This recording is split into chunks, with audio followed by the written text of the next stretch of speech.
Hay muchos detalles que chirrían en el asesinato confesado por Daniel Sancho en Koh Phangan, suficientes como para que el caso se hubiera hecho con la actualidad mediática de Tailandia. Y sin embargo, sorprende que los informativos locales han pasado por la historia casi de largo. Es como si la audiencia, normalmente muy ávida de noticias de sangre, no prestara atención a este relato. Quizá la razón del desinterés mediático de un crimen con tantos interrogantes sea que aquí lo macabro ha acabado siendo rutinario. El pasado mes de julio, por ejemplo, un ciudadano alemán fue encontrado descuartizado en casi total seguridad. No será ejecutado. Hay que recordar que allí existe la pena de muerte. Daniel Sancho puede ser el tercer español sentenciado por asesinato en Tailandia en menos de una década. Precisamente en la misma isla de Koh Phangan, hace 3 años, Carlos Alcañiz, de Terrassa, acabó con la vida de un sudamericano, según sus allegados, en mitad de un desequilibrio mental. Tiempo atrás, en Terrassa, había matado involuntariamente a una anciana. Tailandia cuenta con muy pocos tratados de extradición con otros países y España no es uno de ellos. Así que las opciones para que Sancho cumpla condena en España, si es sentenciado, son mínimas. Normalmente, pedir la extradición para ingresar en una cárcel de su país es posible para un reo cuando ha cumplido la mitad de la condena. Pero eso es difícil en el caso de ser sentenciado a cadena perpetua. Para llevar a cabo dicho escenario, tendría que intervenir el Ministerio de Asuntos Exteriores español y el proceso, aunque no imposible, sin duda no será nada fácil. El Código Penal tailandés contempla que se le puede condenar a muerte, pero es habitual que si un acusado se declara culpable se le aplique la perpetua en lugar de la pena máxima. Como hemos dicho, las sentencias a muerte no suelen ejecutarse en Tailandia, menos aún si el condenado es un extranjero, lo que podría crear situaciones incómodas a nivel internacional. Aquí no se da una fecha en la que acabar con la vida de un preso, y eso posibilita que, pasado un tiempo, se le otorgue un perdón por parte del monarca, y la pena pasa a ser prisión de por vida. Las cárceles tailandesas son, en cualquier caso, de las más famosas por sus deplorables condiciones. Los presos comparten celdas en las que duermen decenas de personas en el suelo. Las visitas están limitadas y la comida es escasa y muy mala. ¿Puede existir o ha existido una coacción policial o confesión verdadera?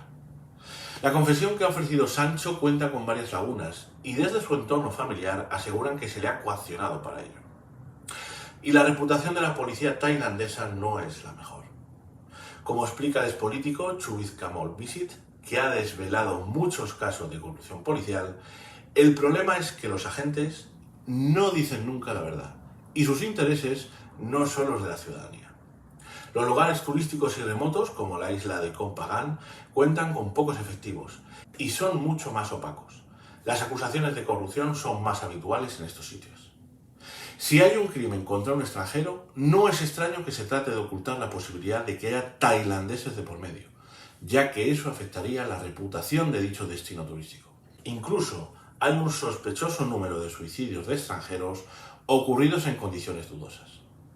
En 2014, por ejemplo, 2 turistas jóvenes británicos fueron brutalmente asesinados en la isla de Koh Tao, al lado de Phangan, y se acusó a 2 migrantes birmanos con pocas pruebas y una confesión que, dijeron después los acusados, fue forzada. Finalmente fueron condenados a muerte para luego ser perdonados para cumplir perpetua.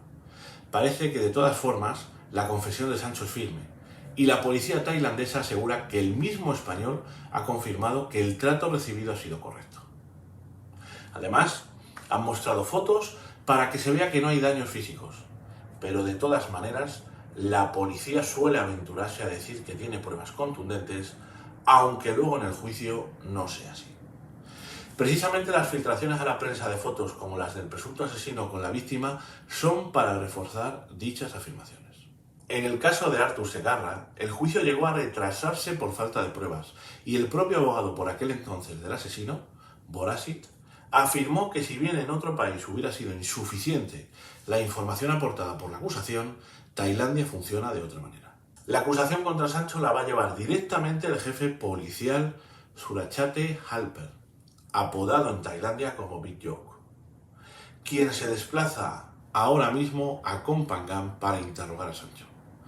El historial con extranjeros de BitJoke es abultado, ya que previamente fue el líder de inmigración en el país e incluso tiene cierta experiencia con españoles. En 2019 se atribuyó el mérito de haber cazado a un español al que se acusaba de haber violado a una mujer tailandesa, y en una rueda de prensa llevó personalmente al español detenido y exhibió su pasaporte con su nombre. Sin embargo, poco después se demostró que era inocente y que la policía se había precipitado al seguir pistas sin fundamentos. Su padre Rodolfo ya va camino de Tailandia. Actualmente tiene a 2 abogados de oficio, aunque según hemos podido saber, una de las primeras cosas que va a hacer Rodolfo, además de saber cómo está su hijo, es contratar a uno de los mejores abogados penalistas de la zona. Y hasta aquí nuestro vídeo de hoy. Seguiremos informando de esta noticia. Esperemos que realmente el juicio en su momento sea justo, que realmente haya pruebas y que la confesión haya sido legal y no se haya vulnerado ninguno de los derechos humanos o fundamentales del español. De todas formas, seguiremos informando. Como siempre, si os ha gustado el vídeo, os pedimos un like, que os suscribáis al canal y que pongáis en comentarios qué opináis de esta noticia. Como siempre, gracias por estar ahí y nos vemos pronto.